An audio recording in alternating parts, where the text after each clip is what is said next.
Mister Zarif Chowdhury, এই মুহূর্তে নিচে গিয়ে সবাইকে বলুন আপনি আমাকে বিয়ে করতে পারবেন না এবং আপনার পক্ষে কোনোভাবেই আমাকে বিয়ে করা সম্ভব না। আপনার গার্লফ্রেন্ড আছে, আপনি গোপনে বিয়ে করেছেন এবং সে মা হতে চলেছে। কথাটা খুব সিরিয়াস ভাবে বলবেন যেন সবাই এই বিয়েটা ভেঙে দেয়। বুঝতে পেরেছেন? কথাগুলো বলেই ইনায়া ছাদের রেলিংয়ে হেলান দিয়ে দাঁড়ালো চিন্তিত মনে। অপর পক্ষ থেকে কি উত্তর আসবে তার তো জানা নেই, ভাবমূর্তিও বোঝা যাচ্ছে না। বেশ চুপচাপ মানুষটা, বুকে হাত বেঁধে দাঁড়িয়ে আছে, দৃষ্টি নিক্ষেপ করা সোজা তার পায়ের জুতার দিকে। ইনায়ার কথায় কোনো প্রতিক্রিয়া জানালো না, গভীর চিন্তায় ধ্যানমগ্ন হয়ে আছে। ভ্রু কুঁচকালো ইনায়া। মানুষটা কি কালা? কোনো কিছু শোনে না কিছু? এমন সিরিয়াস কথার কোনো প্রতিক্রিয়া নেই। ইনায়া জারিফের সামনে হাতের তুড়ি বাজিয়ে বলল, ও হ্যালো, কি ভাবছেন? আমার কথা কি কিছু শুনতে পেয়েছেন আপনি? বিয়ের আয়োজন শুরু হয়ে গিয়েছে, দ্রুত নিচে যান আর কথাগুলো বলুন। জারিফ এবার সোজা হয়ে দাঁড়ালো, প্যান্টের দুই পকেটে হাত গুজে সরাসরি ইনায়ার দিকে দৃষ্টি নিক্ষেপ করলো।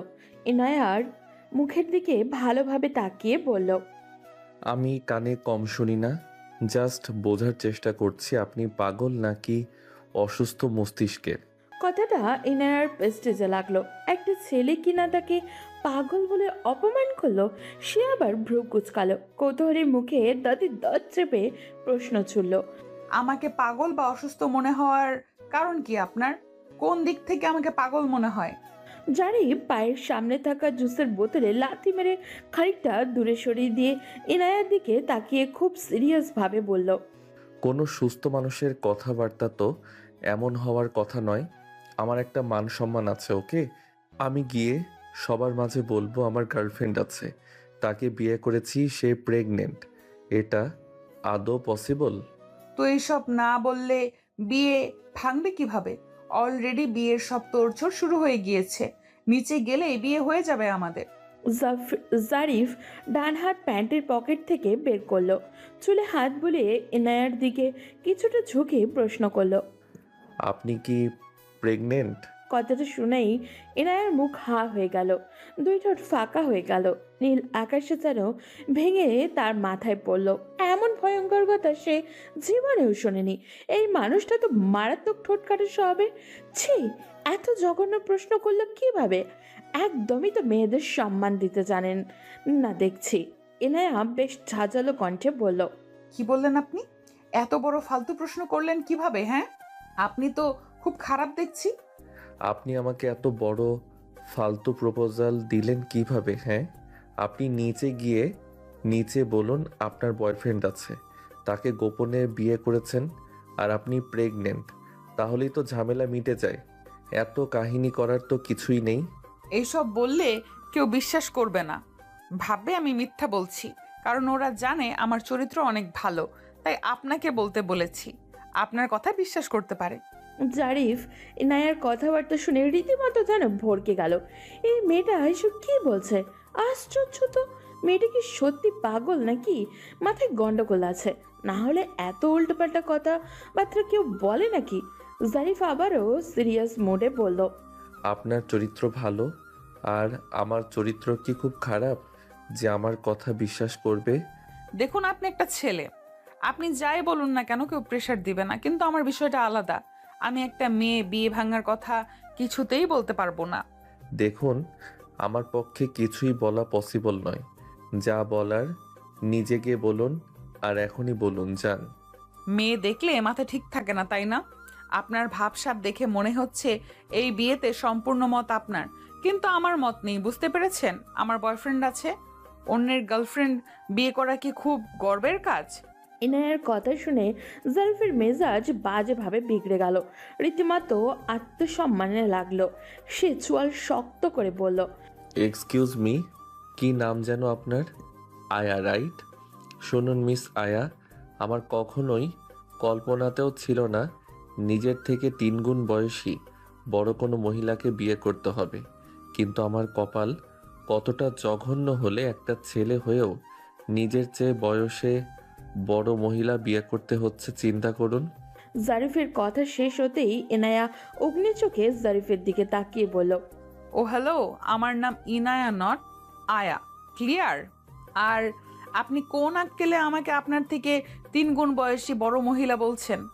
এখনো পর্যন্ত কোনো মানুষ বিশ্বাসই করে না যে আমি অনার্স 3rd ইয়ারে পড়ি। যে দেখে সেই বলে তুমি কোন ক্লাসে পড়ো। আমি যখনই বলি অনার্স 3rd ইয়ার, মানুষ হাই হুতাশ করে বলে এটা কিভাবে সম্ভব। দেখে তো একদমই বাচ্চা লাগে। দেখে বোঝারই উপায় নেই তুমি অনার্স 3rd ইয়ারে পড়ো। নিশ্চয়ই খুব কম বয়সে স্কুলে গিয়েছিলে, নিশ্চয়ই অনেক মেধাবী স্টুডেন্ট। আর আপনি কিনা বলছেন আমি আপনার চেয়ে বয়সে 3 গুণ বড়। আমার চেয়ে 3 বছরের বড় আপনি। লজ্জা করলো না নিজের চেয়ে বয়সে ছোট বাচ্চা একটা ছেলেকে বিয়ে করতে রাজি হতে? ভোটার আইডি কার্ডে মিস্টেক করে আমার বয়স কয়েক গুণ বেশি দেওয়া হয়েছে, বুঝেছেন? তার মানে এই না যে আমার বয়স আসলেই অনেক বেশি, ওটা সংশোধন করতে দেওয়া হয়েছে। শাক দিয়ে মাছ ঢেকে কোনো লাভ আছে? এনিওয়ে, আমি আপনাকে ক্লিয়ার করে বলে দিচ্ছি, বিয়ে আমি একটা চাপে পড়ে করতে রাজি হয়েছি, এটা ঠিক। কিন্তু আমি কখনোই এই বিয়ে মেনে নিব না। একটা কথা মাথায় রাখবেন, আমার গার্লফ্রেন্ড আছে, অনেক সুন্দরী গার্লফ্রেন্ড। তাছাড়াও শহরের সমস্ত সুন্দরী মেয়েরা আমার পিছনে পিছনে ঘোরে। সেসব রেখে আপনাকে দেখে মাথা ঠিক না থাকার কারণ নেই। এনায়া 2 পা এগিয়ে জারিফের আরেকটু কাছে গিয়ে তর্জনী উঠিয়ে বলল, আমার পিছে 64 জেলার ছেলেরা ঘুরে, বুঝতে পেরেছেন? তাদের ব্যাকগ্রাউন্ড শুনলে আপনার মাথার ঘুরান্টি দিবে। এমন কোনো দিন নেই যে প্রেমের প্রপোজাল পাইনি আমি। কেউ ইউএসএ ফ্যামিলি সহ সেটেল, কেউ বিসিএস ক্যাডার, কেউ ব্যাংকার, কেউ শিল্পপতি। সেখানে আপনার মতো ছেলের কোনো চান্স আছে? আমিও ফ্যামিলির চাপে পড়ে বিয়েটা করতে রাজি হয়েছি।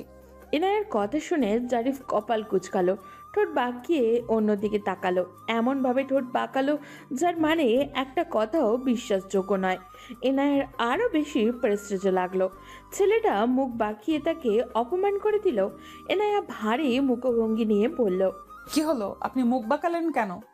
জারিফ শার্টের হাতটা গোটাতে গোটাতে বলল, তো যান, গিয়ে বাসায় বলুন আমি কোনো বেকার ছেলেকে বিয়ে করতে পারবো না। আমার পিছনে বিসিএস ক্যাডাররা ঘোরে। তো যান, আপনিও গিয়ে বলুন আপনার বিশ্ব সুন্দরী প্রেমিকা আছে, তাকে বিয়ে করবেন। বলেছি, না শুনলে কি করব আমি? বাবা কথা দিয়ে ফেলেছে, সেই কথার নড়চড় হবে না। হঠাৎ ইনায়া বলে উঠল। জানোয়ারের বাচ্চা একটা। কথাটা জারিফের কানে যেতেই জারিফ যেন ভড়কে গেল। সে কি ঠিক শুনল? তার বাবা এই কেমন মেয়ের সাথে বিয়ে ঠিক করেছে ওর, যার মুখের ভাষা কিনা কোনো ঠিক নেই। এইভাবে গালি দিচ্ছে। বিয়ের আগে যদি এইভাবে তাকে গালি দেয় তাহলে বিয়ের পরে কি করবে আল্লাহ জানে। চিন্তা করা যায়। জারিফের ইচ্ছা করছে কষিয়ে ইনায়ের গালে একটা থাপ্পড় দিতে। খুব কষ্টে নিজের রাগ কন্ট্রোল করে বলল, কি কি বললেন আপনি? ইনায়া যেন কিছুই জানে না, খুব অবাক হওয়ার ভান করে বলল। কি বললাম আমি? গালি দিলেন কাকে? ইনায়া ওনার মুড়ো দিয়ে বাতাস নিতে নিতে বলল, কারেন্টকে গালি দিয়েছি। সময় নেই, অসময় নেই, চলে যায়। এরই মাঝে আকাশ থেকে বর্ষণ শুরু হলো। গুড়ি গুড়ি বৃষ্টির ফোঁটা পড়ছে। জারিফ আর ইনায়া দুজনেই আকাশের দিকে তাকালো। চাঁদ কখনো মেঘে ঢেকে গেল তারা বুঝতেই পারেনি। আকাশ কৃষ্ণরূপ ধারণ করেছে। জারিফ বলল, বৃষ্টি হচ্ছে, আমি নিচে যাচ্ছি। আপনার কিছু বলার থাকলে আপনার ফ্যামিলিকে নিজে গিয়ে বলুন। ইনায়া আরেক পা এগিয়ে জারিফের আরেকটু সামনে আসতেই ছাদের স্যাঁতস্যাঁতে জায়গায় পা পিছলে পড়ে যেতে নিলে জারিফ ইনায়ার হাত ধরে ফেলল। ইনায়া পেছন দিকে খানিকটা ঝুঁকে গিয়েছে। জারিফ হাত ছেড়ে দিলেই খুব জোরে নিচে পড়বে, আর এতে নিশ্চিত কোমর ভাঙবে তার। ইনায়া সোজা হয়ে দাঁড়িয়ে বলল, আপনার জন্য এক্ষুনি পড়ে যাচ্ছিলাম আমি। আমার জন্য পড়ে যাচ্ছিলেন নাকি আমার জন্য কোমরটা বাঁচলো? যেভাবে পড়ছিলেন এখনই কোমর যেত। এরই মাঝে বৃষ্টি আরও জোরে শুরু হলো। রোড লাইটের আলো ইনায়ার একতলা ছাদের উপরে পড়েছে। এতক্ষণ কেউ কারো চেহারা খেয়াল করেনি। জারিফ দেখলো তার সামনে থাকা মেয়েটি চুলে হাঁটুর নিচ পর্যন্ত পড়েছে। লাল 3 পিস পরা, গোল মুখশ্রী, ফর্সা একটি মেয়ে দাঁড়ানো। সব মিলিয়ে মেয়েটিকে সুন্দর বলা যায়। জারিফের শ্যামলা গায়ে খোঁচা খোঁচা দাড়ি। জারিফকে শ্যামলা বললেও ভুল হবে, গায়ের রংটা অনেক বেশি উজ্জ্বল। উজ্জ্বল শ্যামলা মুখে খোঁচা খোঁচা দাড়িতে বেশ সুদর্শন দেখতে। এমন সময় নিচতলা থেকে দুজন ছাতা মাথায় দিয়ে ছাদে এলো। সাথে দুটো ছাতাও নিয়ে এলো। একটা মেয়ে ইনায়ার চাচাতো বোন এসেই সোজাসুজি জারিফকে দুলাভাই ডাকলো। মেয়েটি হেসে হেসে মশকরা করে বলল, কি দুলাভাই, আমার আপুকে কেমন লাগলো? বলেই জারিফের হাতে ছাতাটা ধরিয়ে দিল। দুলাভাই সম্বোধন শুনেই জারিফ লজ্জা পেল। জীবনে প্রথম কেউ তাকে এভাবে দুলাভাই বলে ডাকলো। সে বড় বড় চোখে ইনায়ার দিকে তাকালো। ইনায়া তার ছোট বোনের মাথায় একটা চাটি দিয়ে বলল, তুই বিয়েটা কর, দুলাভাই না বলে একেবারে জামাই ডাক। জারিফের যেন রীতিমতো অপমান করে ইনায়া ছাদ থেকে নেমে গেল। সাথে ইনায়ার সেই বোনটিও নেমে গেল। জারিফ বিরক্ত হয়ে ছাদের রেলিংয়ে হেলান দিয়ে গিয়ে আবারও দাঁড়ালো। জারিফের বন্ধু একটা ছাতা নিয়ে জারিফের কাছাকাছি এসে বলল, কি সমস্যা ভাই? মেয়েটা তো খারাপ না দেখতে, তাহলে আমাকে এত গুরুত্বপূর্ণ মেসেজ দিলে কেন বিয়ে ভাঙার জন্য? এই মেয়ে নিজেই তো আমাকে বিয়ে করতে চাইছে না, ওর বয়ফ্রেন্ড আছে। যে মেয়ে বিয়ে করবে না বলে সরাসরি এসে আমাকে বলে গেল, সেই মেয়েকে বিয়ে করা কতটুকু যুক্তিসঙ্গত ব্যাপার? তুই কেন বিয়ে করবি না বল? তোর তো কোনো গার্লফ্রেন্ড নেই। আমার এই বেকার লাইফে একটা মেয়ের দায়িত্ব কিভাবে নেই বলো? এমনি বাড়িতে তুমুল অশান্তি, আমি বেকার বলে ভাবি সারাক্ষণ ভাইয়ার সাথে অশান্তি করে। তার ধারণা ভাইয়ার সব টাকা আমার আর সংসারের পেছনে যাচ্ছে। বাড়িতে 3 বেলা অশান্তি এই নিয়ে, রাতে ঘুম আসে না আমার। আমি টোটালি ডিপ্রেশনে ভুগছি। অনার্স শেষ লাস্ট 2 বছর আগে, এখনো কোনো জব হলো না। বেকারত্বের অভিশপ্ত জীবনটা কেটে গেলে মনে হয় বাঁচতাম, নিজের আত্মসম্মানটা বাঁচত। যেখানে নিজের আত্মসম্মান নেই, সেখানে একটা মেয়ের সম্মান কিভাবে রক্ষা করব আমি? জারিফের বন্ধু জারিফের কাঁধে হাত রেখে বলল, বিয়ের পর আল্লাহর রহমত বাড়ে। হতেই পারে এই মেয়েটি তোর সৌভাগ্যের চাবিকাঠি। বিয়ের পর তোর কপাল খুলে গেলে। দেখ ভাই, আমি কোনোভাবেই এই বিয়ে করতে পারবো না। বাবাকে 1000বার বুঝিয়ে কোনো লাভ হয়নি। তুই প্লিজ কিছু কর। তাছাড়া মেয়েটার বয়ফ্রেন্ড আছে। হতেই পারে মেয়েটা তোর মতো পারিবারিক সমস্যায় আছে, তাই বয়ফ্রেন্ডের অজুহাত দিয়েছে। কিছু তো সমস্যা আছে পারিবারিকভাবে, না হলে বড় বোনকে রেখে ছোট বোনকে বিয়ে দিচ্ছে কেন? ছেলেটা কিন্তু দেখতে মাশাআল্লাহ না, এরকম হ্যান্ডসাম ছেলে হাজারে কিন্তু একটাও পাওয়া যায় না। ব্রিলিয়েন্ট স্টুডেন্ট, ঢাকা ইউনিভার্সিটি থেকে অনার্স শেষ করেছে। জব একসময় হয়েই যাবে। তুই চোখ বুজে বিয়েটা করে নে ভাই। আর যেখানে তোর কোনো বয়ফ্রেন্ড নেই সেখানে তো চিন্তা ভাবনার কি আছে বুঝলাম না। এনায়ার কাজিন সামিরা ছাদ থেকে নামার সময় কথাগুলো এনায়াকে বলল। এনায়ার চলন্ত পা দুটো আচমকায় থেমে গেল। সে সামিরার দিকে তাকিয়ে বলল, আমি কোনোভাবেই এই বিয়ে করব না। বুঝতে পেরেছিস তুই? আমাকে পালিয়ে যাবার সুযোগ করে দে তুই। কিভাবে দিবি জানি না। বাট সমস্যা কি? সমস্যা তুই বুঝতে পারছিস না। আমি আমার আপুর আগে কেন বিয়ে করব? আমার আপুর দিকে তাকিয়ে দেখেছিস? সে তার ছোট বোনের বিয়ের জন্য ঘরের কাজ করছে। মানুষজন তাকে ঠেস দিয়ে নানান কথা বলছে। আমার আপুর কি একটুও কষ্ট হচ্ছে না? মোট কথা, আপুর বিয়ে না হলে আমি বিয়ে করব না। ইয়ানা আপু খুব শক্ত মনের মেয়ে। ট্রাস্ট মি, আপুর কষ্ট হচ্ছে না। আপু তোর খুশিতে কখনো অখুশি হবে না। সেটা আমি জানি সামিরা। আপু আমার খুশিতে পৃথিবীতে সবার থেকে বেশি খুশি হবে। কিন্তু আমার কি কিছুই করণীয় নেই? আমি বিয়ে করে এটা বোঝাতে পারবো না যে আমি আমার আপুর চেয়ে বেশি সুন্দরী। তাই আমার বিয়ে হয়ে গিয়েছে আর আমার আপুর বিয়ে হয়নি। কি অদ্ভুত রে ইয়ানা, আপুর মাস্টার শেষ, চাকরির চেষ্টা করছে, একজন সুশিক্ষিত ভদ্র মেয়ে, অথচ সামান্য গায়ের রং এবং এর জন্য আবুকে রেখে পাত্রপক্ষ বারবার তোকে চয়েস করছে। কি আছে এই সাদা চামড়ার মাঝে? আজকাল চামড়ার সাথে টাকার বিয়ে হচ্ছে, মনের সাথে মনের বিয়ে হচ্ছে না। কিন্তু আমি এটা হতে দেব না, কিছুতেই না। আমার আপুর এত বড় অসম্মান আমি মেনে নিব না। আমি পালিয়ে যাব, তাও বিয়ে করব না। যেদিন আমার আপুর বিয়ে হবে সেদিন বাড়িতে ফিরে আসব। পালিয়ে কোথায় যাবি ইয়ানা? যাওয়ার কি জায়গা আছে?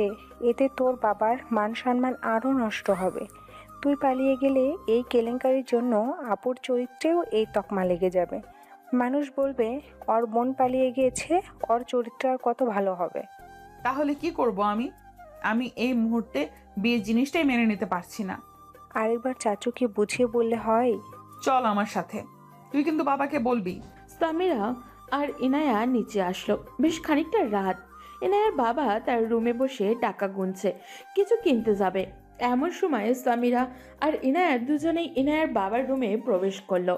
ইনায়ার বাবা সামিরার দিকে তাকিয়ে বলল, মা সামিরা, ইনায়াকে সাজিয়ে দাও, এখনই পাত্র আসবে। আঙ্কেল, ইয়ানা কিছু বলবে। কি বলবে বলো? ইনায়ার ভয়ে বুক ঢিপ ঢিপ করছে, তাও বলল, বাবা, আমি এই বিয়ে করতে পারবো না। আপুর বিয়ের আগে আমি বিয়ে করব না। আর কিছু বলবা? তুমি এই বিয়ে ভেঙে দাও বাবা। তুমি আপুর জন্য ছেলে দেখো। তোমার বিয়ে আজ হবে, আর এখনই হবে। তোমার আপুর বিয়ে যেদিন হয় হবে। তোমরা যদি আর আমাকে কোনো প্রেসার দাও, আমি এইবার কিছু একটা করে ফেলবো। আমি আর নিতে পারছি না। বাবার কাছে কোনো রকম পাত্তা না পেয়ে ইনায়ার ভীষণ দুঃখ হলো। মনে মনে সে বোনকে খুঁজছে, কিন্তু কোথাও নেই। এরা খেয়াল করলো জারিফের বিয়ে ভাঙা নিয়ে কোনো গুরুত্ব নেই। আরামে সোফায় বসে ফোন গুতাচ্ছে। ইনায়া এই মুহূর্তে বেশ রাগ করছে জারিফের উপরে। সে চাইলেই তো সব হতো। দেখতে এসে বিয়ে হচ্ছে, তাই বাড়িতে মানুষজনও কম, প্রতিবেশীরা কয়েকজন আছে। ইনায়ার দুই ফুপু কিছুক্ষণ আগে এসেছে। ইনায়ার বড় ফুফু ইনায়ার বড় বোন তানায়াকে বলছে, এত লেখাপড়া শিখে কি ম্যাজিস্ট্রেট হয়েছিস তুই? তুই বাদে দেখ আশেপাশে তোর বয়সী অবিবাহিত মেয়ে কেউ আছে কি না। তোর চেয়ে 10 বছরের ছোট যারা, তাদেরও বিয়ে হয়ে গিয়েছে। এখন তোর ছোট বোনেরও বিয়ে হয়ে যাচ্ছে। আর কি তোর বিয়ে হবে? যখন ইন্টার পাস করলি 100 বার বললাম বিয়ে কর বিয়ে কর। তুই দেমাগ দেখাই বললি আমি লেখাপড়া শিখবো। বাবার ছেলে নেই, আমি ভাই হয়ে দেখাবো। ভাই হয়ে দেখাতে গিয়ে কি করলি বল? কয় টাকা কামাইছিস এই পর্যন্ত? বরং আমার ভাইয়ের যা ছিল চুষে খেয়েছিস। আমার ভাই এখনো গাধার খাটনি খেটে মরছে। যে কয় টাকা তোর পিছনে খরচ হয়েছে তা এক জায়গায় থাকলে আমার ভাই বুড়ো কালে বসে বসে খেতে পারত। আমার ভাইকে তো শেষ করেছিস, সাথে নিজেও বুড়ি হয়েছিস। এই বয়সী মেয়ে কেউ বিয়ে করবে জীবনেও? এনার ছোট ফুপু বলল, বিয়ে করবে না কেন? করবে। যার বউ মরে গিয়েছে, 2-3টা বাচ্চা আছে, তারা ছাড়া আর কে বিয়ে করবে? তানায়া তার দুই ফুপুর কথা শুনে কান্না করে দিল। ভীষণ কান্না পাচ্ছে তার। এত বাজে কথা সে আর সহ্যই করতে পারছে না।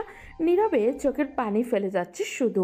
ইনায়ার বড় ফুপি আবারও বলল, এতগুলো পাত্র আনলাম, একটাও ওদের পছন্দ হয় না।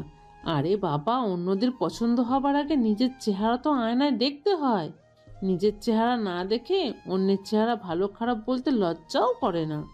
আমার বড় বৌমা একটা ছেলে আনলো, তার কি এমন সমস্যা ছিল? শুধু মাথায় টাক পড়া, আর আগে একটা বিয়ে ছিল। এই জন্য নাকি সেই ছেলে বিয়ে করা যাবে না। এখন ওর বাপ রাস্তাঘাটে হাঁটতে পারে না। যে দেখে সেই বলে বিবাহযোগ্য মেয়ে ঘরে রেখেছো, তোমার তো নামাজও হয় না ঠিকভাবে। তনয়া এসব শুনে মুখে ওড়না গুজে কাঁদতে কাঁদতে বাড়ির বাইরে গেল। ঘরের পেছনে হাঁটু ভাঁজ করে বসলো। দুই হাঁটুর মাঝখানে মাথা রেখে কাঁদছে।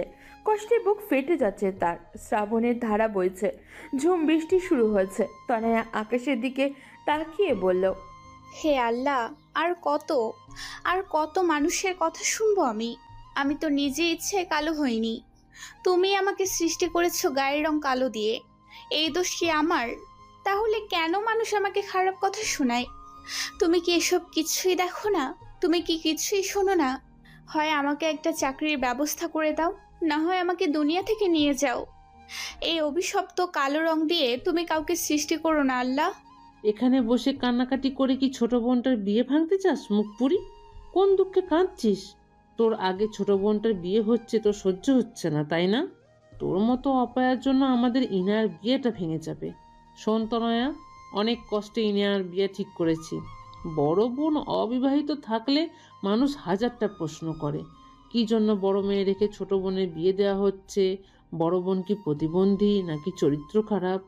ইনায়ার বড় ফুপি ফারিদা বেগম বিশ্রীভাবে কথাগুলো তানায়ার সামনে এসে বলল। তানায়া কান্না ভেজা মুখ তুলে তার ফুপির দিকে তাকালো। তানায়ার বুক ফেটে যাচ্ছে কষ্টে। আপনজনদের থেকে এত বাজে কথা তার সহ্য হচ্ছে না। ইচ্ছা করছে এখানেই সুইসাইড করতে। শ্রাবণের এই প্রবাহিত ধারার দিকে তাকিয়ে তনয়া বলছে, এই রাতটাই আমার জীবনের শেষ রাত হোক। পৃথিবীর মানুষগুলো এত অবহেলা কেন করে, কেন করে এত নিষ্ঠুর আচরণ? তনয়া সম্পূর্ণ তো বৃষ্টিতে ভিজে একাকার হয়ে গিয়েছে। ফারিদা বেগম তানায়ের হাত ধরে টেনে হিচড়ে পেছনের দরজা দিয়ে ঘরে নিল। জারিফ ছাতা মাথায় দিয়ে ফাঁকায় এসেছিল ফোনে কথা বলতে। তখনই জারিফের চোখ পড়ে দৃশ্যটা। জারিফের চোখের সামনে যেন একটা নির্যাতিত অবহেলিত মেয়েকে দেখতে পেল। জারিফ ফোনটা প্যান্টের পকেটে গুজল। 2 কদম এগিয়ে কৌতূহলবশত জারিফ খেয়াল করলো বৃষ্টিতে ভেজা শ্যামবর্ণের একটি মেয়ে কাঁদছে। তাকে গালমন্দ করতে করতে কে ঘরে টেনে নিয়ে গেল। জারিফের সন্দেহ হলো মেয়েটা কাঁদছে কেন, আর মহিলাটাই বা এমন বাজে আচরণ করছে কেন? কি রহস্য আছে এই মেয়েটার মাঝে? মেয়েটি কি এই বাড়ির কেউ? বাড়ির কেউ হলে তো এমন আচরণ করার কথা নয়। ফারিদা বেগম তনয়াকে নিয়ে ইনায়ার রুমে গেল। ধাক্কা মেরে ফ্লোরে ফেলে দিয়ে বলল, আর কোনো নাটক যেন না দেখি তনয়া। আত্মীয়রা যদি টের পায় এসব, এখনই বিয়ে ভেঙে যাবে। নিজে তো বয়স বাড়িয়ে বুড়ি হয়েছিস, সাথে বোনের বিয়েটা ভেঙে বোনকেও বুড়ি বানাবি?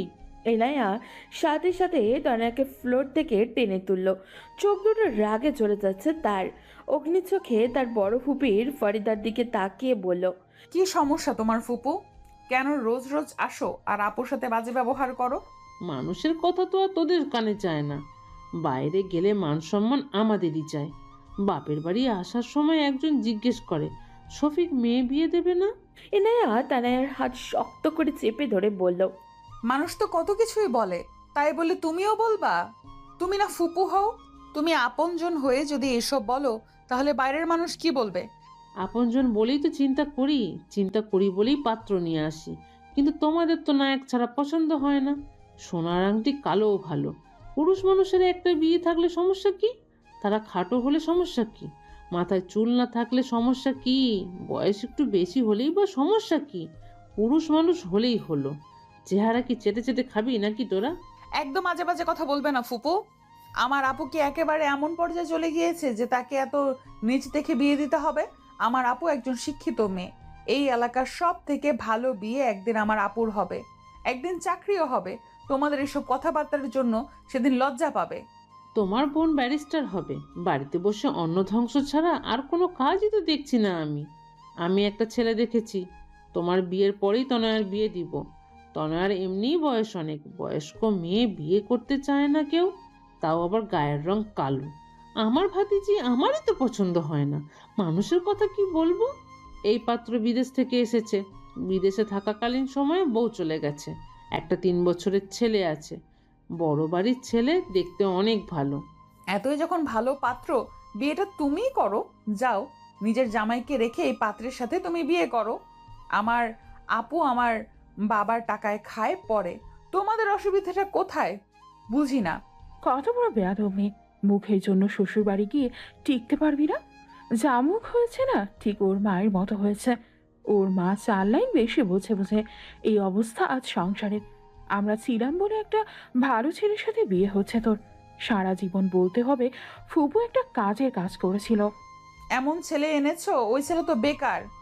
বেকার হলেও ছেলে ভদ্র, শিক্ষিত, প্রাইভেট পড়িয়ে হলেও তোকে খাওয়াতে পারবে। তুমি যে আমার মুখের কথা বলছো, তোমার মুখের কথাও তো কম না ফুফু। আহ ইনায়া, বড়দের সাথে তর্ক করতে নেই, ওনাদের বলতে দে। এমন সময় ইনায়ার মা পাপিয়া বেগম এসে বললেন, আপা, আমার মেয়েটা কালো বলে আপনারা এমন ব্যাপার কেন করেন সব সময়? আমারও তো খারাপ লাগে। কালো ফর্সা কি মানুষদের হাতে আছে বলুন? বলে পাপিয়া তানায়ার কাছে গিয়ে তানায়ার মাথায় হাত বুলিয়ে বলল, একটু মন খারাপ করো না মা, যে যাই বলুক, তুমি মন দিয়ে চাকরির জন্য বই পড়ো। ফারিদা বেগম আবারও দাঁত কিরমির করে বলল, তুমিই তো যত নষ্টের গোড়া। তোমার মাতব্বরিতে আজকে সংসারের এই হাল। তখন 1000 বার বললাম আর একটা বাচ্চা নাও, একটা ছেলেও তো হতে পারতো। তুমি দুটো মেয়ের পর সব বন্ধ করে বসে থাকলে। বেশি বাচ্চা নিবা না আর। মেয়েরাই নাকি ছেলে হবে তোমার। আমার ভাইয়ের ভিটেতে চেরাগ জ্বালাবে কে? জমি জাতি যা আছে সবই পরের ছেলে ভোগ করবে। আমার বাপ ভাইয়ের এত কষ্টের সম্পত্তি সব পরের ছেলেরা এসে দখল করবে। মেয়ে দুটোর একটা পথ হলে এই বাড়ি থেকে চলে যাব আমি। মেয়ে দুটোর জন্য এত কিছু সহ্য করে পড়ে আছি আমি। আমি চলে গেলে আপনারা এসে এসব নিয়ে যাবেন, চিন্তা করবেন না।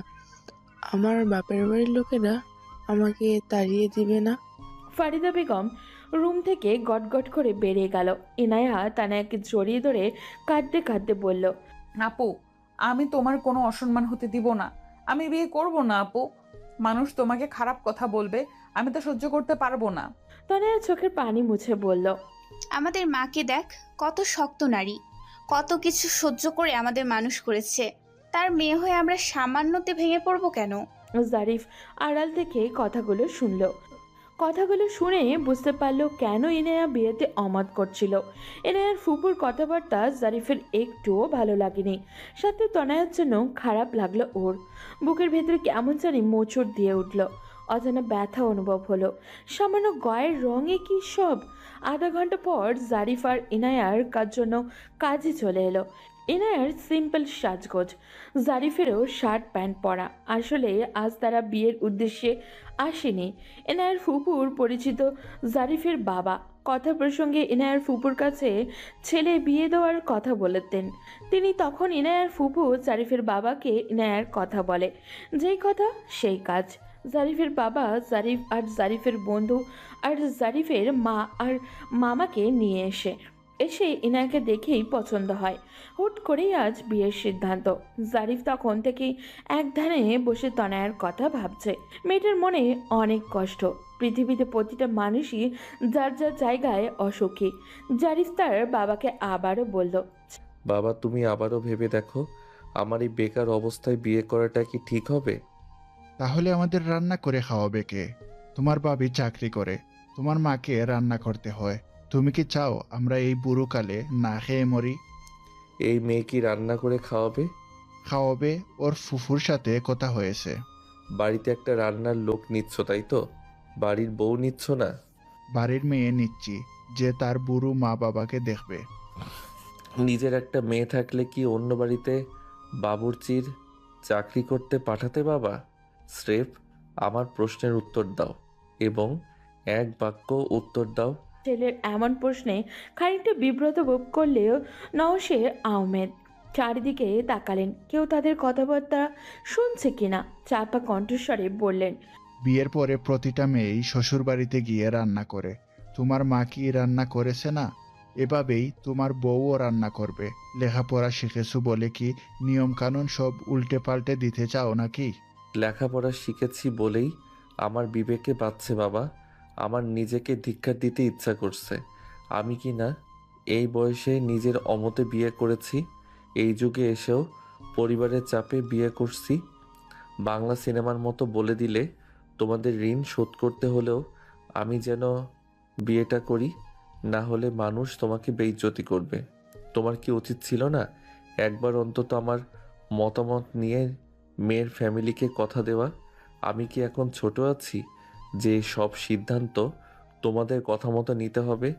বিশেষ করে আমার লাইফের এত বড় গুরুত্বপূর্ণ সিদ্ধান্তটা কি নিজের ইচ্ছা মতো নেওয়ার অধিকার নেই? চুপ করো, কাজে এসে গিয়েছে। এই বাড়ির কেউ এসব শুনলে কি হবে?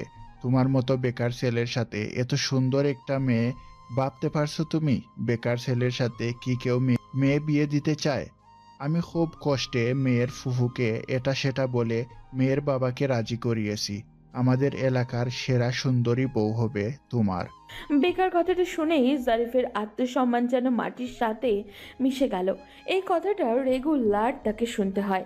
এটা যেন তার জীবনের অভিশাপের মতো হয়ে আছে। ঢাকা ইউনিভার্সিটি থেকে লেখাপড়া শেষ করে তার কোনো জব হচ্ছে না। রাগী শরীরের রক্ত টক বক করে ফুটে উঠল জারিফের।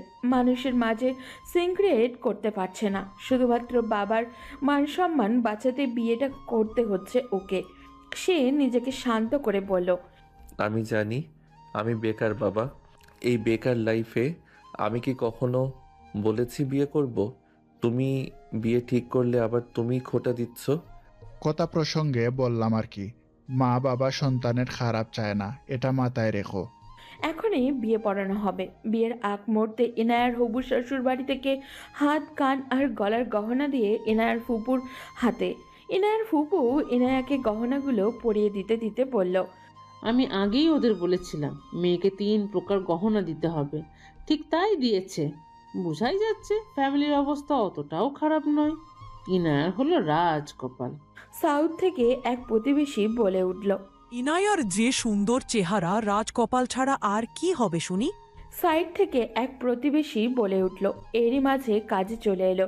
বিয়ে পড়ানো শুরু হয়ে গেল। ইনায়া আর জারিফ দুজনেই চাচ্ছিল কোনোভাবে যেন বিয়েটা না হয়, কিন্তু কপালে লিখন খণ্ডানোর ক্ষমতা কারোর তো নেই। দুজনের অনিচ্ছা থাকলেও বিয়েটা হয়ে গেল।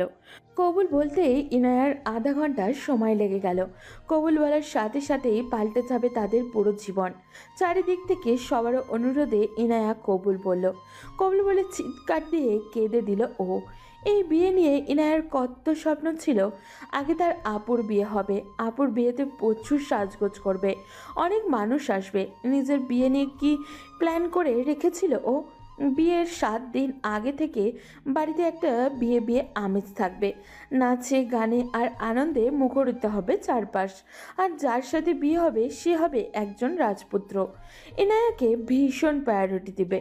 বিয়ে নিয়ে সব প্ল্যান করবে ইনায়ার সাথে, সারাক্ষণ চোখে হারাবে তাকে। কিন্তু কিছুই তো হলো না। বিয়ে নামক কাঙ্ক্ষিত জিনিসটার স্বপ্ন ধ্বংস হয়ে গেল ওর। প্রতিটা মেয়েরই স্বপ্ন থাকে তার বিয়ে একটু অন্যরকমভাবে হবে। মানুষ যা ভাবে আসলেই কি তা হয়? মানুষ যা ভাবে তা কখনোই হয় না। বিয়ের পর ইনায়াও কান্না মিশ্রিত কণ্ঠে বলল, আম্মু, তুমি তো সারা জীবন আমাদের নিয়ে প্রতিবাদ করেছো, আমাদের লেখাপড়ার জন্য প্রতিনিয়ত যুদ্ধ করেছো। আজ তাহলে কেন তুমি বাবাকে বাধা দিলে না? কেন আম্মু? তোমার কাছেও কি তোমার মেয়ে একটা বোঝা হয়ে গিয়েছে? ইনায়ের মা এবার ইনাকে বুকের সাথে জড়িয়ে ধরে বলল, তোমার আম্মুর কাছে তোমার 2 বোন কখনো বোঝা নাও মা। কেন যেন ছেলেটার দিকে তাকিয়ে আমার মন বলল ছেলেটা ভালো, তোমাকে ভালো রাখবে। আমার দোয়া আছে তোমার সাথে, তুমি সুখী হবে মা। রাতে খাওয়া দাওয়া শেষ করে শ্বশুরবাড়িতে ইনায়াকে নিয়ে যাওয়া হলো। জারিফের মা আর ফুপু ইনায়ার গালে মিষ্টি দিয়ে ভেতরে নিয়ে গেল। ইনায়া খেয়াল করলো গাড়িতে একজন মহিলা বসা ছিল, খুব সাজগোজ করা, নাক কুচু স্বভাবের। ইনায়ার সাথে একটা কথাও বলেনি। গাড়ি থামতেই ইনায়াকে রেখে একা একাই বাড়িতে প্রবেশ করলো। কিন্তু মহিলাটাকে দেখতে তো খুব বেশি বয়স্ক না। জারিফের বড় ভাই ইনায়াকে বলল, ইনায়া, আমার বাবা মা, সালাম করো। ইনায়া জারিফের মা বাবাকে সালাম করলো। জারিফের বাবা মা বলল, মা ইয়ানা, আমি নিজে তোমাকে এই বাড়িতে নিয়ে এসেছি। সবার সাথে মিলেমিশে থাকার চেষ্টা করো, কেউ যেন না বলে আমার পছন্দ খারাপ। ইনায়ার মাথা তুললো, তাকালো। আশেপাশে কোথাও জারিফ নেই। জারিফের বাবা মা, ফুপু আর ভাই দাঁড়িয়ে আছে। জারিফের ফুফু জারিফের বড় ভাইয়ের দিকে তাকিয়ে বলল, আরিফ, অনন্যাকে বলো তুমি বউকে বাসর ঘরে দিয়ে আসতে। মেয়েটা তো আর কিছু বোঝে না, একটু বুঝিয়ে দিতে বলো সব। ফুফু, ও আসবে না, শুধু শুধু বলে লাভ নেই। ও বাড়ির বড় বউ, ও না আসলে কে আসবে? শুধু শুধু ঝামেলা করে লাভ কি ফুফু? তুমি আর আম্মা মিলে যা করার করো। শাশুড়ি হয়ে বাসর ঘরে নিয়ে যেতে হবে, কি রাজ কপাল আমাদের। ইনায়ার শাশুড়ি ইনায়ার ফুপু শাশুড়ির কানে কানে ফিস করে বলল, বলে দিও কোনো ব্যবস্থা নিতে, যেন বিয়ের রাতেই বাচ্চা না হয়ে যায়, তাহলে সর্বনাশ হয়ে যাবে। কেননা জারিফ বেকার, এখন ওর বাচ্চা হলে কিভাবে হবে? ভুলে যেন বাচ্চা পেটে না আসে। এইভাবে বলা যায় কাউকে? ভাবি, আল্লাহ বাচ্চা দিলে তো আটকাবার ক্ষমতা কারো নেই। তোমাকে যা বললাম তাই বলো। শাশুড়ির কথাগুলো শুনেই ইনায়া বেশ অবাক হলো। তার ফুপি তো বলেছিল ছেলে বেকার হলেও তাদের আর্থিক অবস্থা অনেক ভালো, তাহলে একটা বাচ্চা হলে তারা খাওয়াতে পারা নিয়ে এত চিন্তিত কেন? ইনায়ার মনে হাজারটা প্রশ্নের জট। জারিফের ফুপু ইনায়াকে জারিফের ঘরে নিয়ে গেল। জারিফের বিছানায় বসিয়ে দিয়ে বলল, এইটা তোমার বাসর ঘর মা। বাসর ঘর হলো মেয়েদের জীবনে গুরুত্বপূর্ণ রাত। ইনায়া অবাক হলেও নিজের বাসর ঘরে ঢুকে চারিদিকে তাকিয়ে হু হু করে কান্না পেল তার। কল্পনায় হাজারো বার স্বপ্ন দেখেছিল লাল বেনারসি পরবে, সে তার বর শেরওয়ানি পরবে, তাজা গোলাপ আর রজনীগন্ধার সুবাসে মোমো করবে তার বাসর ঘর। তার কল্পনায় সাজানো ঘরের সাথে এই ঘরের এক বিন্দু পরিমাণও কিছু মিল নেই। বুকের মাঝে এক না পাওয়ার আক্ষেপ আর যন্ত্রণায় ভেঙে চুরে যাচ্ছে সে। পুরো রুমটা চোখ বুলায় সে। একটা খাট, একটা আলমারি, একটা আলনা আর একটা বড় পড়ার টেবিল জুড়ে অসংখ্য বই। সব বই বিভিন্ন চাকরির পরীক্ষার আর বিসিএস প্রিপারেশনের। ইনায়ার মাথায় চক্কর দিল, এত বই মানুষ পড়ে কিভাবে? জারিফের ফুফু ইনায়ের হাতে এক পাতা ওষুধ দিয়ে বলল, রাতে একটা ঔষধ খেয়ে নিও। বলেই রুম থেকে বেরিয়ে গেল। ইনায়া প্যাকেট থেকে আশ্চর্যজনকভাবে তাকিয়ে রইল। খাটের উপর ফেলে চুপ করে বসে রইল ও। কিছুক্ষণের মাঝেই জারিফ প্রবেশ করে রুমে। জারিফ রুমে ঢুকতেই আজ অন্যরকম কিছু একটা ফিল করলো। এতদিন সে একা থাকতো এই রুমে, আজ অন্য এক নারী বসে আছে। আজ থেকে এই ঘরে সে একা নয়, সাথে এই নারীটাও থাকবে। জারিফ ঘরের ছিটকিনি লাগিয়ে দিল। ইয়ানা বুক কেঁপে উঠল। যতই হোক পুরুষ মানুষ তো, একা ঘরে একটা মেয়ে পেয়ে সে নিশ্চয়ই চুপ থাকবে না। এখন সে জারিফের বিয়ে করা বউ, কিছু বললেও তো ইনায়া বাধা দেওয়ার ক্ষমতা নেই। কিন্তু ইনায়া মোটেও প্রস্তুত নয় এসব ব্যাপারে, কারণ জারিফ সম্পূর্ণ একজন অপরিচিত ছেলে। তার প্রতি ইনায়ার কোনো ফিলিংস নেই। যার প্রতি ফিলিংস নেই তার স্পর্শ কখনোই ভালো লাগতে পারে না। জারিফ খেয়াল করলো ইনায়ার মাঝে সেই সন্ধ্যার কোণে তেজ নেই, একদম নর্মাল দেখাচ্ছে। দেখাবেই না কেন? আনএক্সপেক্টেডভাবে মেয়েটার বিয়ে হয়ে গেল তার মতের বিরুদ্ধে। নিশ্চয়ই নিজের পছন্দের কেউ ছিল। অসম্ভব সুন্দরী এই মেয়েটি। বয়ফ্রেন্ড থাকা তো অস্বাভাবিক কিছু নয়। হুট করে চিরচেনা নিজের ঘর, নিজের আপনজন ছেড়ে সম্পূর্ণ অপরিচিত একটা জায়গায় এসেছে ও। খারাপ লাগা স্বাভাবিক তো, বিয়ে তো হয়েই গিয়েছে। এখন আর মেয়েটির সাথে ঝামেলা করে লাভ নেই। তবে মেয়েটি যদি তার বয়ফ্রেন্ডের কাছে যেতে চায়, জারিফ বাধা দিবে না। জারিফ ইনায়ার কাছে এসে বলল, আপনি বোধহয় ক্লান্ত, ঘুমিয়ে পড়ুন। জারিফের কথা শুনে ইনায়া আরও অবাক হলো। সে বাসরঘর সম্পর্কে যা শুনেছে তার সাথে কিছুই ঘটল না। ইনায়া স্বস্তি পেল কিছুটা। জারিফ ইনায়ার দিকে খুব ভালোভাবে তাকিয়ে দেখলো মুখটা ভীষণ ক্লান্ত দেখাচ্ছে। জারিফ আবারও বলল, আপনি ওয়াশরুমে গিয়ে হাত মুখ ধুয়ে ফ্রেশ হয়ে নিন, ভালো লাগবে। আর এই শাড়িটা চেঞ্জ করে নিন। আমি আর পোশাক আনিনি। আচ্ছা, আগে ফ্রেশ হয়ে আসুন। ইনায়া ওয়াশরুমে গিয়ে চোখ মুখে পানি দিয়ে ফ্রেশ হয়ে নিল। ফ্রেশ হয়ে বাইরে বেরিয়ে দেখে জারিফ একটা সুতির শাড়ি হাতে নিয়ে দাঁড়িয়ে আছে। ইনায়া কিছু বলার আগেই জারিফ বলল, মায়ের থেকে একটা সুতির শাড়ি চেয়ে এনেছি, আপাতত এটা পরে নিন। ইনায়া জারিফের হাত থেকে শাড়িটা নিয়ে আবারও ওয়াশরুমে গেল। শাড়িটা চেঞ্জ করে বাইরে এলো। হঠাৎই বিয়ে হওয়াতেই ইনায়ার জন্য কোনো শাড়ি, চুড়িদার কিছুই কিনতে পারেনি জারিফদের বাড়ি থেকে। জারিফ দেখলো সাধারণ একটা সুতি শাড়িতেও ইনায়াকে অসাধারণ লাগছে। মেয়েটা এত সুন্দর। জারিফ এর আগে দ্বিতীয়বার কোনো মেয়েকে এত মনোযোগ দিয়ে দেখেনি। একবার দেখার পর বারবার চোখও চায়নি। একজনকে দেখেছিল, কিন্তু আজ মনে হচ্ছে তাকেও এত গভীরভাবে দেখেনি ও। জারিফ ইনায়াকে বলল, আপনি ঘুমিয়ে পড়ুন, অনেক রাত। ইনায়া বিরক্তি হচ্ছে। খালি মনে হচ্ছে জারিফের জন্যই তার জীবনের এই পরিণতি। জারিফ একটা ছেলে মানুষ, চাইলেই অনেক কিছু সম্ভব হতো। ইনায়া বিরক্তির চোখে জারিফের দিকে তাকালো। বিছানায় গিয়ে ওষুধের প্যাকেট ফ্লোরে ছুঁড়ে মারল। জারিফ প্যাকেটটা ফ্লোর থেকে হাতে নিয়ে ভ্রু কুচকে ইনায়ার দিকে তাকিয়ে বলল, হোয়াট ইজ দিস? এসব কি? ছি, এসব খাচ্ছ কেন? শুনুন, আমি এসব খাচ্ছি না। আমার ফুপি দিয়ে গিয়েছে আপনাকে খাওয়ার জন্য। চুপচাপ ওখান থেকে একটা খেয়ে নিন।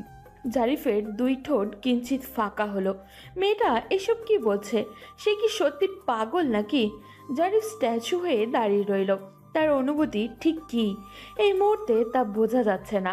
জারিফ চুপচাপ গিয়ে পড়ার টেবিলে বসলো। কাল তার ব্যাংকে চাকরির পরীক্ষা আছে আর সারাদিন পড়তে পারিনি। ইনায়া বেশ অবাক হয়ে গেল জারিফের পড়ার টেবিলে বসতে দেখে। বেশ কৌতূহলবশত ইনায়া জিজ্ঞাসা করলো, আপনি কি পড়ার টেবিলে ঘুমাবেন? জারিফ ইনায়ার কথা শুনে বিরক্ত মুখে পেছনে ঘুরল। ইনায়ার কৌতূহলী চোখ মুখের দিকে তাকিয়ে বলল, সিরিয়াসলি আপনার মাথায় কি কিছুই নেই মিস ইনায়া? পড়ার টেবিলে কেউ ঘুমোয়? আপনি তো মাঝরাতে পড়ার টেবিলে গিয়ে বসলেন। পড়ার টেবিলে মানুষ কি জন্য বসে? বই পড়তে। সকালে আমার চাকরির পরীক্ষা আছে, আজ আমি কিছুই পড়তে পারিনি, এখন পড়তে হবে। ও, আপনি ঘুমিয়ে পড়ুন। লাইটের আলোয় ঘুম আসবে না, মাথা ব্যথা করছে খুব। জারিফ ইনায়ার দিকে তাকিয়ে খেয়াল করলো মেয়েটার চোখ দুটো কেমন হলুদ হয়ে গিয়েছে। নিশ্চয়ই মাথায় ব্যথা বেশি করছে। চুপচাপ একটা মোমবাতি জ্বালিয়ে লাইট নিভিয়ে দিল। লাইট নিভিয়ে দেওয়াতেই ইনায়ার বুক কেঁপে উঠল।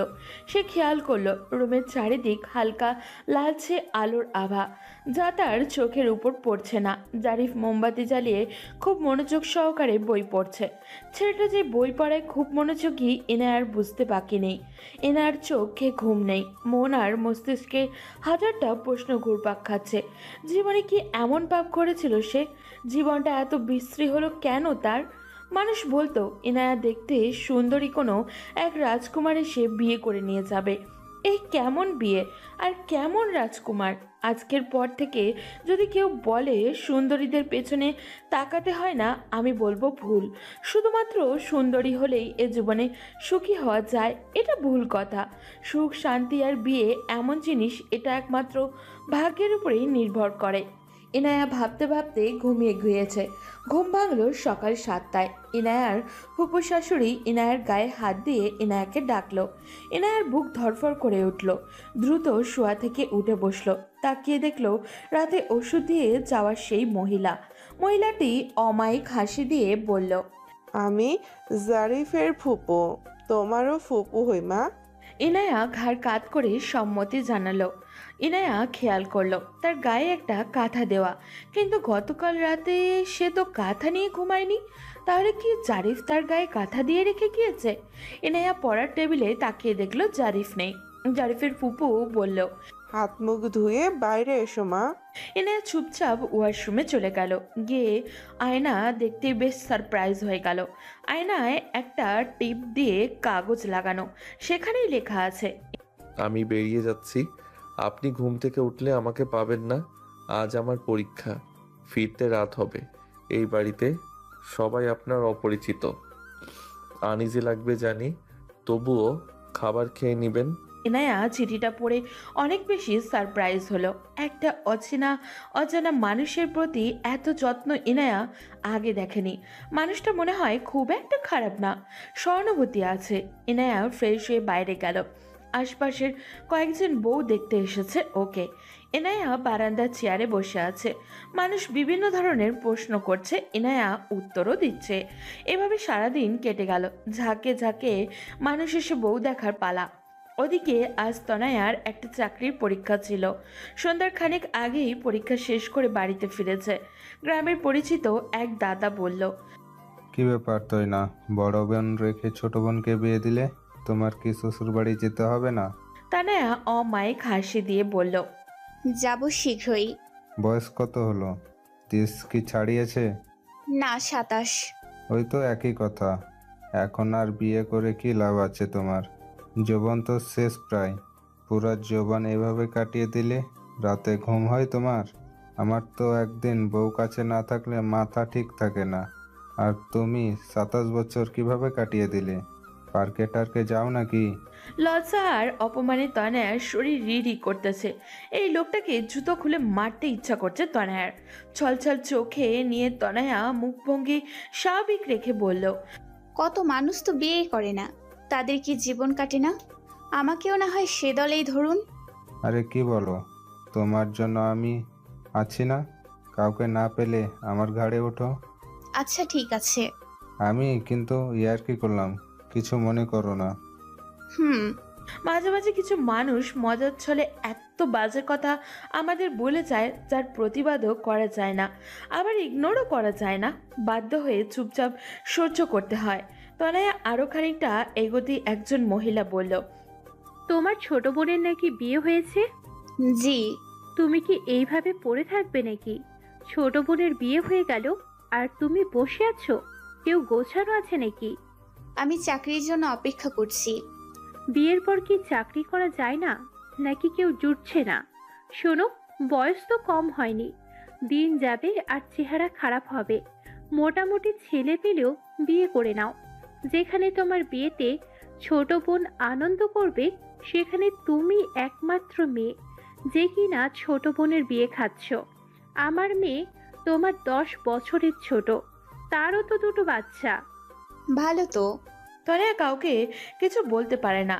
সে শুধুমাত্র মানুষের বাজে কথা সহ্য করে। আর সারাদিন ছোট বোনের বিয়ে নিয়ে যে পড়েছে সে কথাগুলো শুনিয়েছে তাকে। তনয়ার ভীষণ মন খারাপ। বাড়িতে মন খারাপ করে ঢুকলো। তনয়ার মা তনয়াকে বাড়িতে ঢুকতে দেখেই বলল, পরীক্ষা কেমন হলো মা? ভালো মা। তনয়া কাপড় চেঞ্জ করে ফ্রেশ হতেই তার মা খাবার নিয়ে এলো। তনয়ার মন খারাপ দেখে বলল, ইয়ানার জন্য কি মন খারাপ মা? হ্যাঁ মা, কেমন ফাঁকা ফাঁকা লাগছে সব। ও থাকলে বাড়িটা একাই মাতিয়ে রাখে। খাবারটা খেয়ে ইয়ানাকে ফোন দাও। খেতে ইচ্ছে হচ্ছে না মা। কিছু নিয়ে মন খারাপ করো না মা। ধৈর্য অনেক কঠিন, ফলাফল অনেক মিষ্টি। তুমি ধৈর্যের ফল পাবে। সেটা কবে মা? আমি কবে চাকরি করব আর বাবাকে ফুপুদের হুকুম থেকে রক্ষা করব? ফুপুদের জমিতে চাষ করে খায় বলে বাবা যেন ফুপুদের কাছে আটকে আছে। তোমার বাবার ছেলে নেই বলে ওরা দুর্বল ভাবে, দাম দেয় না। তোমার বাবার মানুষটা খারাপ না, কিন্তু ভয় পায়। দেখো না, একে সিদ্ধান্ত নিজের হাত নিতে পারে না। মানুষ যা বোঝায় সে তাই বোঝে। এই যে সবাই বুদ্ধি দিল, তোমার তো ছেলে নেই, ঘর বানাবা কেন? সে আর ঘর বানালো না। তোমার চাচা ঢাকা থেকে এটা তারই ঘর। সবাই যার যার মতো কিছু না কিছু গুছিয়েছে, কিন্তু তোমার বাবা তা পারেনি। সে কখনোই ভাবেনি আমাদের কিছু গোছানোর প্রয়োজন। আমার জীবনটা যেভাবে কেটে গেল, আমি চাই না আমার মেয়ে দুটোর জীবন আমার মতোই কাটুক। আমি যেদিন চাকরি পাবো সেদিন সবাইকে বলো মায়ের কালো মেয়ে আজ সুন্দর হয়ে গিয়েছে। সারাদিন কেটে গিয়ে সন্ধ্যা নেমেছে। জারিফের ভাবেই অনন্যা বলল, আম্মা, জারিফের বউকে রান্নাটা শিখিয়ে দিন। ওর ফুফু তোমার বাবাকে বলেছে ও নাকি সব পারে। ইনায়া ফ্যাল করে তাকিয়ে রইল। সে তো কখনো রান্নাই করেনি, টুকটাক পারে। ফুপি এত মিথ্যে কেন বলল? শাশুড়ির হুকুমে ইনায়া লবণ হলুদ মাখানো মাছ গরম তেলে জোরে ফেলতেই তেল ছিটকে তার হাতে এসে লাগলো। সে চিৎকার দিয়ে উঠল। জারিফের মা এবার চেঁচিয়ে বলল, ওইভাবে কেউ মাছ ফেলে? সামান্য এইটুকু জ্ঞানও তোমার নেই। তোমার মা শিখিয়েছেটা কি? ইনায়া হাতের ব্যথায় ছটফট করছে। অনন্যা চোখ মুখ বাঁকিয়ে বলল, এই মেয়ে নিয়ে এসেছেন রান্নার জন্য? বোঝাই যাচ্ছে কি রান্না করে খাওয়াবে। তোমার বাবা তো বললো তুমি বিশাল রান্না জানো। যাও, ফ্রিজ খুলে ডিম ভেঙে হাতে লাগাও আর তোমার রুমে চলো। ইনায়া কিছু না বলে চুপচাপ নিজের রুমে প্রবেশ করলো। তার পিছন পিছন অনন্যাও রুমে আসলো। অনন্যা এসেই ইনায়ার কানের দুল খুলতে খুলতে বলল, এসব তো আমার গহনা। তোমাকে বিয়ের দিন পরানোর জন্য দিয়েছিলাম, এখন নিয়ে যাচ্ছি, পরে আবার হারিয়ে যেতে পারে। ইনায়া অবাক হয়ে অনন্যার দিকে তাকালো। অনন্যা এক এক করে হাত কান গলা সব গহনা খুলে নিয়ে গেল। বিয়ের পরের দিন নতুন বইয়ের সব গহনা খুলে নেওয়ার মদ লাঞ্ছনা এই দুনিয়াতে নেই। হাতে যন্ত্রণা আর মনের যন্ত্রণা দুই মিলে একাকার হয়ে গেল। ইনায়া বুঝতে পারল এই বাড়িতে আরও অনেক কিছু তাকে সহ্য করতে হবে। রাত 9টায় জাফির বাসায় ফিরল। তার হাতে কয়েকটা প্যাকেটগুলো টেবিলের নিচে রাখলো। ইনায়া খাটের উপরে বসে আছে। জারিফ রুমে ঢুকতেই ইনায়ার দিকে নজর গেল। কেমন যেন খালি খালি লাগছে দেখতে, কি যেন একটা মিসিং। জাফির খেয়াল করলো কানে কোনো গহনা নেই তার গায়ে। জারিফ হাতের ঘড়ি খুলতে খুলতে বলল, কেমন আছেন? ভালো। সারাদিন খেয়েছেন? আপনি? বাইরে থেকে খেয়েছি। রাতের খাবারও খেয়ে এসেছেন? না। ও, আপনি তো ফোন আনেননি। আমার ফোনে ফোন দিয়েছিল আপনার বাড়ি থেকে। কথা বলুন। ইনায়া ফোনটা নিয়ে ব্যালকনিতে চলে গেল। জারিফ বুঝতে পারল কিছু একটা গরমিল হয়েছে। সে এগিয়ে গেল ব্যালকনির দিকে। আড়াল থেকে শুনতে পেল, আম্মু জানো, আজ আমার গরম তেলে হাত পুড়ে গিয়েছে, কিন্তু কেউ হাতটা ধরেও দেখেনি। কেউ জিজ্ঞাসাও করেনি আমার কষ্ট হচ্ছে কিনা। কেউ একটু মলমও এনে দেয়নি। তুমি নেই বলে আজ কেউ আমার ব্যথায় উতলা হয়ে ওঠেনি। তোমার মতো আসলে কেউ হয় না আম্মু। আমার বিয়ে দিলে কেন আম্মু? জীবনে কি এমন পাপ করেছিলাম আমি? আপু মনে করে গায়ের রং কালো হওয়া পাপ, কিন্তু আজ আমি মনে করছি গায়ের রং সাদা হওয়াটাও পাপ। আজ গায়ের রং সাদা বলেই মানুষের নজরে এসেছি, আর নিজের ক্যারিয়ার হওয়ার আগেই বিয়েটা করতে হলো। সদ্য বিবাহিত মেয়ের কথা শুনে ইনায়ার মায়ের বুক ফেটে যাচ্ছে। কান্না চেপে ধরে রাখতে পারছে না। কয়েকটা নিঃশ্বাস নিয়ে বলল, জারিফ দেখিনি। জারিফ, তুমি কি যাতা বলছো আম্মু? তাকে আজ ঘুম থেকে ওঠার পর মাত্র দেখলাম। এই বাড়ির সবাই সমান। আমি জারিফের কি হই আম্মু সে দায় দেখাতে যাবে? আমার কপালটা এত খারাপ হবে কল্পনাও ছিল না আম্মু। শ্বশুর বাড়িতে মেয়েদের আপনজন হয় একমাত্র স্বামী, কিন্তু আমার ক্ষেত্রে তা সম্পূর্ণ উল্টো। জারিফ তার বাবার কথা মতো বিয়ে করেছে, কবুল বলেছে, ব্যাস দায়িত্ব শেষ। বউ কি জিনিস এটাই তো সে জানে না। নিজের পছন্দে নিজের ইচ্ছায় বিয়ে করেনি। সে আমাকে পছন্দ করে না, চেনে না, জানে না, হুট করে বিয়ে করেছে। সে আমার খেয়াল কিভাবে রাখবে আম্মু? বিয়ে এভাবে হয় ইয়ানা, অজানা একটা মানুষ আপন করে হয়ে যায়। যাকে আমরা চিনতামই না সে জীবনের চেয়ে প্রিয় মানুষ হয়ে যায়। জীবনে এমন অনেক কিছু ঘটে যায় যা আমরা কল্পনাও করি না। জারিফ শিক্ষিত ছেলে, আমার বিশ্বাস ও তোমাকে বুঝবে, ও তোমাকে পছন্দ করবে, এত বেশি পছন্দ করবে যে তুমি সেদিন এই দিনটার কথা ভাববে। কথাগুলো বলার সময় ইনায়ার মা কাঁদছিল। সেটাই ইনা বুঝতে পারল। ইনায়া কান্না মিশ্রিত কণ্ঠে বলল, কেতো না আম্মু। আর শোনো, ওরা আমার গায়ের সব গহনা খুলে নিয়ে গিয়েছে। এসব গহনা জাইরের ভাবির। উনি আজই সব খুলে নিয়েছে। এই বাড়ির পরিবেশ কত খারাপ তুমি জানো না আম্মু? আমার জীবনটা শেষ হয়ে গিয়েছে। আমি একদিনে বুঝতে পেরেছি ওখানের পরিবেশ। চেহারা সুন্দর হলেই মানুষের কপাল সুন্দর হয় না। চেহারার চেয়েও ভাগ্য ভালো হওয়া বেশি জরুরি আম্মু।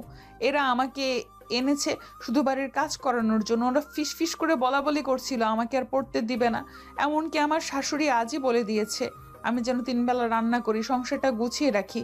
জারিফ বেকার, আমার খাওয়ার পড়ার খরচ দেওয়ার সামর্থ্য নেই।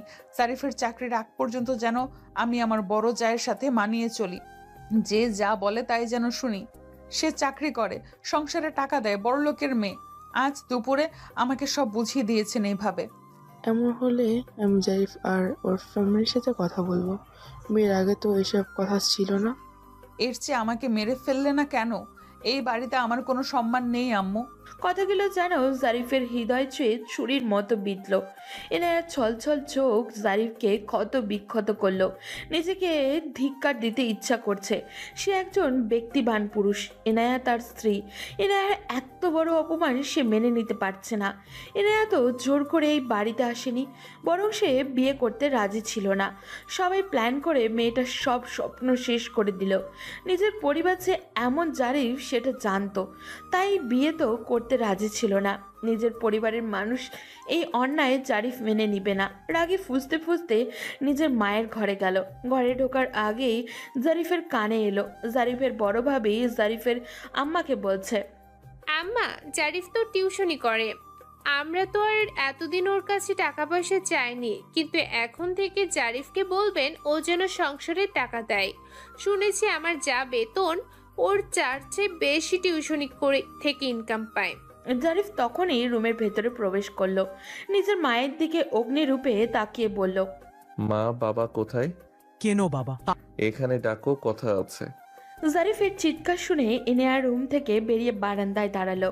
জারিফের বাবা আর বড় ভাই রুমের মধ্যে প্রবেশ করলো। জারিফের বাবা বলল, কি হয়েছে জারিফ? নিজেদের ছোটলোকি ব্যবহার এইভাবে প্রকাশ করছো কেন তোমরা? হয়েছে কি? ইনায়ার গহনা খুলে এনেছে কেন ভাবি? আর গহনা সে এনেছে, এতে সমস্যা কি? গহনা দিয়েছিলে কেন? একজনকে কিছু দিয়ে খুলে আনার মতো ছোটলোকি কিভাবে করলে? এবার জারিফ তার বাবার দিকে তাকিয়ে বলল, তুমি ভাবির গহনা কেন দিয়েছিলে? ওই বাড়িতে মানুষজন জিজ্ঞেস করছিল আমরা কি দিচ্ছি, তাই বড় বৌমার গহনা দিয়েছিলাম। কেন ওরা জানে না ওদের জামাই বেকার, তাদের মেয়েকে কিছু দিতে পারবে না? বেকার ছেলের সাথে এমনিতেই কেউ মেয়ে দেয় না, কথা ঘুরিয়ে পেঁচিয়ে না বললে বিয়ে হতো? আমি কি বিয়ে করতে চেয়েছিলাম? বাড়িতে রান্না করবে কে? ইনায়া তোমাদের রাঁধুনি নয়, ওর এখনো লেখাপড়া শেষ হয়নি যে সারাদিন তোমাদের রান্না করে খাওয়াবে। ভাবি একবার রান্না করলে ইনায়া একবার রান্না করবে। লেখাপড়া কিসের? আর একদিনও না। বাড়ির বউ আর পড়াশোনা করে লাভ নেই। এই বাড়িতে লেখাপড়া চলবে না। একজন চাকরি করে ঠিকমতো রান্না করে খাওয়াতে পারে না, আরেকজনও চাকরি করলে এই সংসার দেখবে কে? জারিফের ভাবি পাশ থেকে বলল, দেখুন, আপনার ছেলে নাকি বিয়ে করবে না, এখনই বইয়ের হয়ে কত কথা বলছে। এইভাবে একটা মেয়ের লাইফ নষ্ট হতে আমি দিব না।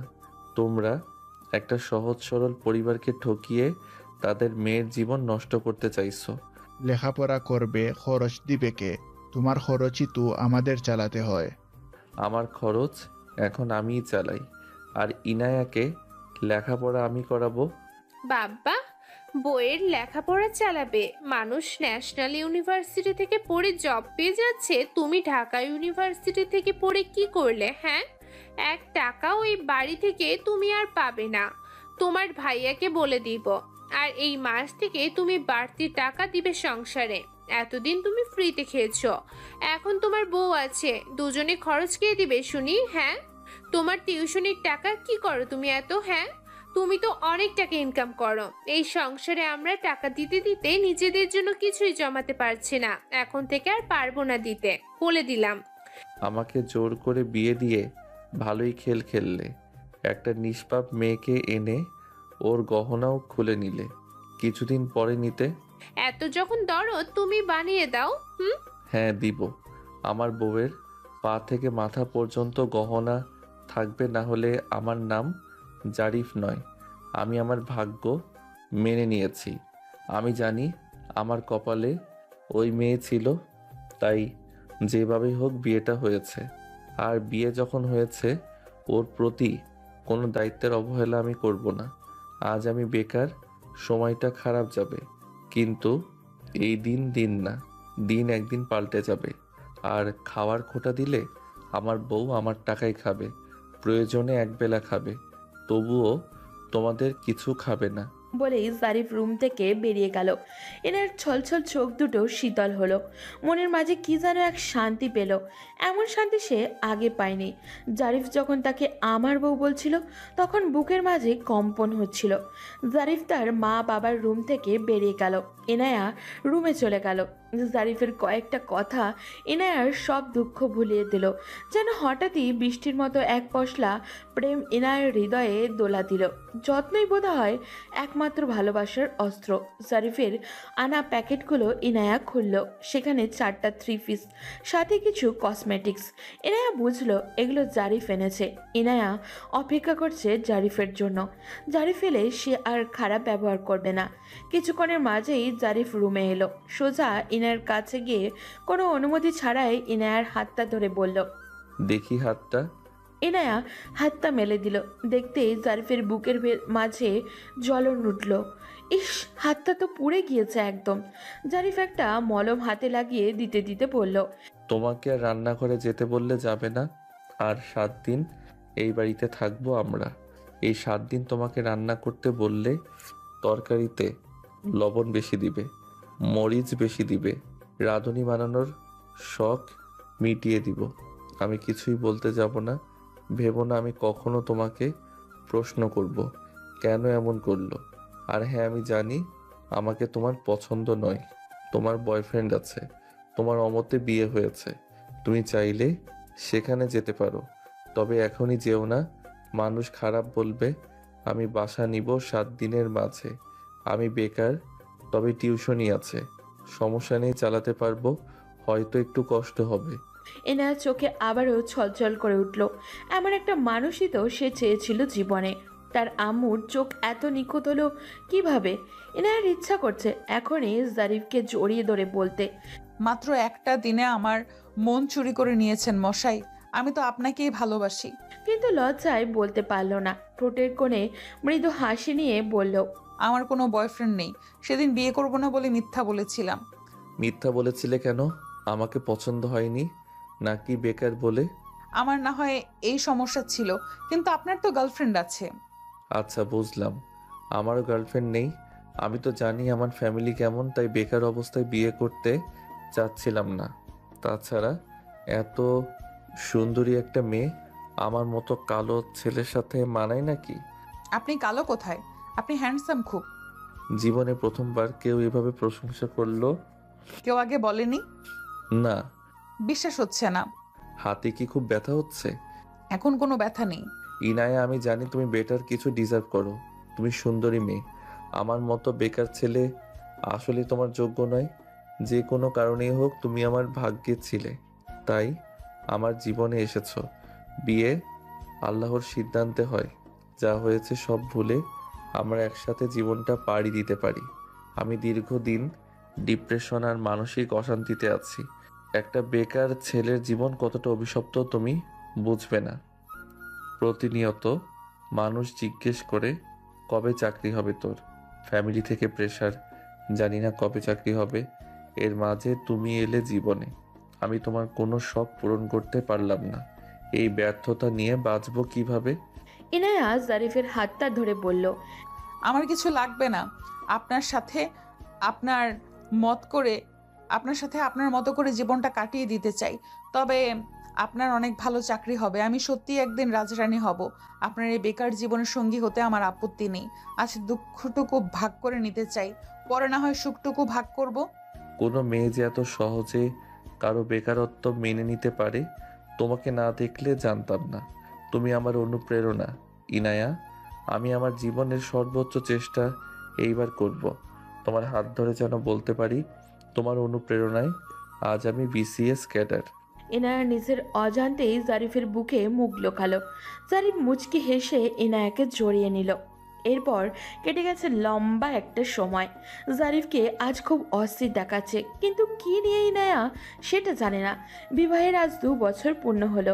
আজকের দিনটা তাদের জীবনের স্পেশাল দিন। ইনায়া গত 1 মাস ধরে ভেবে রেখেছে আজকে জারিফকে সে বিশেষ সারপ্রাইজ দিবে, কিন্তু জারিফকে অন্যমনস্ক আর মন খারাপ দেখে ইনায়া কিছুই বলতে পারছে না। বিগত 2 বছর অনেক অশান্তি আর দুঃখ কষ্টে দিন কেটেছে ইনায়ার জারিফের। অভাব অনটন, খেয়ে না খেয়ে দিন গিয়েছে, কিন্তু ওরা দুজনকে কাউকেই বুঝতে দেয়নি। বিগত 2 বছরে তন্ময়া, জারিফ আর ইনায়া 3 জন হয়েছে জীবনের কঠিন পরিস্থিতির মুখোমুখি। 3 জনেরই জীবনে চিত্র ছিল ভিন্ন। তনয়ার গায়ের রং কালো, বয়স নিয়ে পরিবার, আত্মীয় স্বজন, সমাজের কাছে প্রতিটা পদে পদে হেনস্থা হয়েছে। সমাজ তাকে ছুঁড়ে ফেলেছে নর্দমায়। ফ্যামিলি থেকে কখনো তার বাবার বয়সী বিবাহিত ডিভোর্সি কারোর সাথে বিয়ে দেওয়ার জন্য জোর করেছে। তনয়ার জীবনটাও বিষাক্ত করে তুলেছিল প্রতিবেশীরা, শুধু বিয়ে হচ্ছে না বলে। এই সমাজ কালো মেয়েরা কতটা মূল্যহীন সেটা তনয়ার জীবনে হাড়ে হাড়ে টের পেয়েছে। কিন্তু কথায় আছে না, দিন কখনো একরকম যায় না। প্রতিটা মানুষের জীবনেই খারাপ সময় কেটে গিয়ে ভালো সময় আসে। হাল না ছেড়ে চেষ্টা করলে একদিন না একদিন অন্ধকার ঠিকই কেটে যায়। এনার বিয়ের 1 বছর পর তনয়া বিসিএস ক্যাডার হলো। চাকরির পরেই আরেকজন বিসিএস ক্যাডারের সাথে বিয়ে হয়। সেই ছেলেটির গায়ের রং ধবধবে সাদা, নিখুঁত, সুন্দর একটি ছেলে। তনয়া তার চারপাশের মানুষ তাক লাগিয়ে দিয়েছিল। গায়ের রং কালো, বরং নিয়ে দুঃখ কষ্ট সহ্য করে তনয়া কোনো এক রাজকুমারের রানী হয়েছে। শ্বশুরবাড়িতে সম্মানের সাথে সাথেই আছে। একদিকে ইনায়া পরীর মতো সুন্দর হওয়ায় শ্বশুরবাড়িতে মিনিমাম সম্মানটুকুও পায়নি। দিনের পর দিন অবহেলা আর খোঁটা সহ্য করে অবশেষে জারিফের সাথে আলাদা বাসায় উঠেছে। জারিফ বিয়ের প্রথমেই আলাদা বাসা নিতে চাইলেও ইনায়ার আপত্তি ছিল। সে সবটা মানিয়ে নিতে চেয়েছিল, কিন্তু পারেনি। তার স্বামী বেকার বলে মিনিমাম সম্মানটিকেও কেউ তাকে দেয়নি। সারাদিন খাওয়া পড়া নিয়ে খোঁটা শুনিয়েছে। একটা সময় না পেরে জারিফের সাথে আলাদা বাসায় উঠে গেছে। সেখানে অভাবে অনাহারে অনেক কষ্টে দিন কেটেছে। জারিফের টিউশনির টাকায় সংসারের সাথে ইনায়ার লেখাপড়ার খরচ। ওদের সমস্যার কথা কাউকে জানায়নি ওরা। অপরদিকে জারিফ জীবনের প্রতিটা কণে কণে টের পেয়েছে বেকারত্বের কষ্ট। মা বাবা সন্তানকে আলাদা চোখে দেখে। জারিফের বড় ভাই ইনকাম করে বলে তাদের সাথে মা বাবা তুমি করে কথা বলে। এদিকে জারিফের সাথে তুই তুকারি যত প্রকার খারাপ ভাষা আছে তাই ব্যবহার করছে। ছেলেদের পকেটে টাকা না থাকলে সম্মান জিনিসটাই থাকে না। ছেলেদের সৌন্দর্য হলো টাকা। তবে জারিফ ইনায়ার সাপোর্ট পেয়েছে। ইনায়ার কখনো ভালো খাবার খেতে ইচ্ছা হলে বলেনি ও। ভালো একটা ড্রেসের দিকে তাকিয়ে চোখ ফিরিয়ে নিয়েছে। সে জানে তার স্বামীর পকেট ফাঁকা। জারিফ সবটা খেয়াল করেছে, কিন্তু করার কিছুই নেই, তাই চুপচাপ থেকেছে। হঠাৎই জারিফ লাফিয়ে উঠল খুশিতে। ইনায়া ভীষণ অবাক হয়ে বলল, তুমি না এতক্ষণ গম্ভীর ছিলে, হঠাৎ কি হলো? জারিফ ইনায়াকে জড়িয়ে ধরে বলল, আজ বিসিএস ভাইবার রেজাল্ট দিয়েছে, আমি শিক্ষা ক্যাডারে প্রথম হয়েছি। ইনায়া খুশিতে কেঁদে দিল। জারিফকে জড়িয়ে ধরল শক্ত